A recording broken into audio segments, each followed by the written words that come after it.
much, Ceann Comhairle, and you might bear your indulgence. For a couple of seconds at the beginning of my speech, I'd like to pass on my condolences to Vera Toomey and her family on the death of her daughter Eva over the weekend.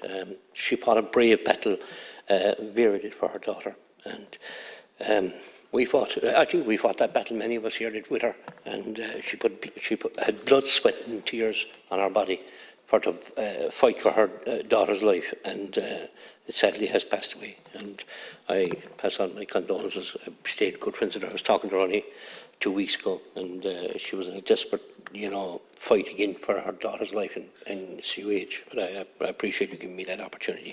Ministers, the lack of respite services in Ireland has taken a heavy toll on families caring for relatives with disabilities, exacerbating their struggles during the pandemic. As COVID-19 swept across the nation, respite care facilities closed their doors or scaled back operations to mitigate the risk of infection. Unfortunately, these services have yet to return to pre-pandemic levels, leaving families without the vital support they desperately need. Respite for carers is another huge issue in West Cork. One of my constituents, a single mother with a 14-year-old boy with severe intellectual and physical disabilities, who is wheelchair-bound and has to be lifted and carried everywhere, and is totally dependent on his mother, has told me that she has not had a full day off in a whole year. She has been pleading for residential respite, but she has not yet been able to avail of the service. An elderly couple, and I mentioned these recently here in the Dáil, in the Bantry Beara area, whose son is profoundly disabled, both intellectually and physically, have no home support at the weekends. The 69-year-old mother told me that she gets €137 a week carers allowance for providing 24/7 care for her son at weekends. This woman has to employ private help to lift him in and out of the bed and change him, etc. And it costs her €160 for 8 hours help. This is shocking, to say the least. I think that's what this woman is left, and that's this woman's family are left with. And obviously they all love their children, but everybody needs a break, and it's not happening, Minister.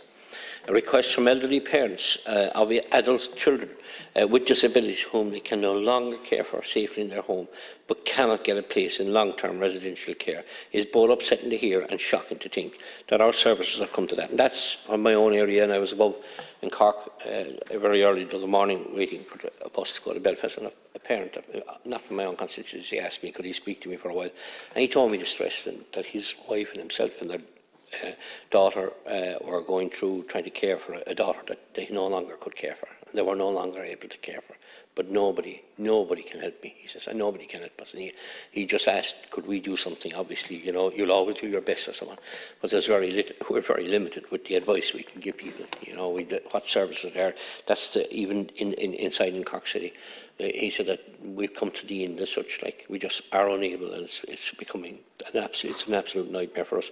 He said, I think they got away, it was 1 day in 365 days for a break, and then he says you're looking at family members trying to care for someone that they're not able to care for. It's a shocking situation, but that's replicated. It doesn't matter if it's above in Bishopstown Court. When I met the gentleman, that's replicated in Clonakilty and Bandon and Kinsale and out west of Maidenhead and Sheepshead and the Beara Peninsula.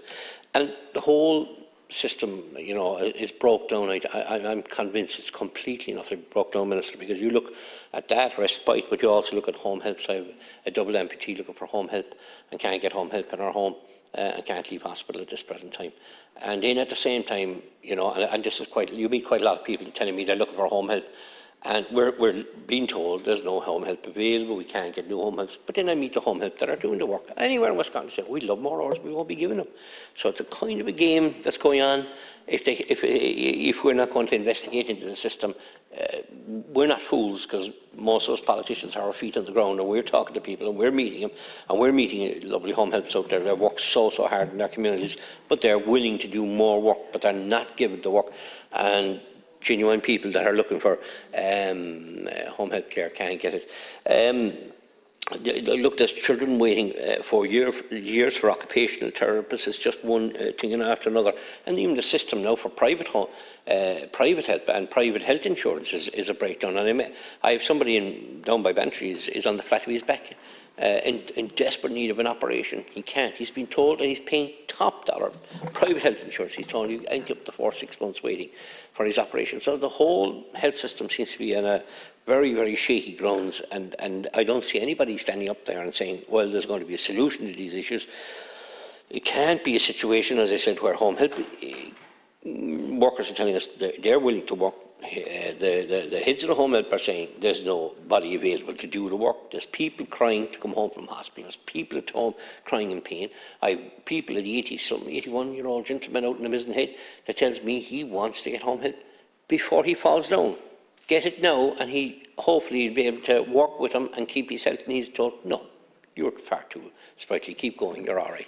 And then he falls on the ground. He becomes a liability to the HSE and a cost to the state, where he's happy to get a little help now, very little, but a little. And he pleaded for that and he got refused. So it's an unfortunate situation many people find themselves in.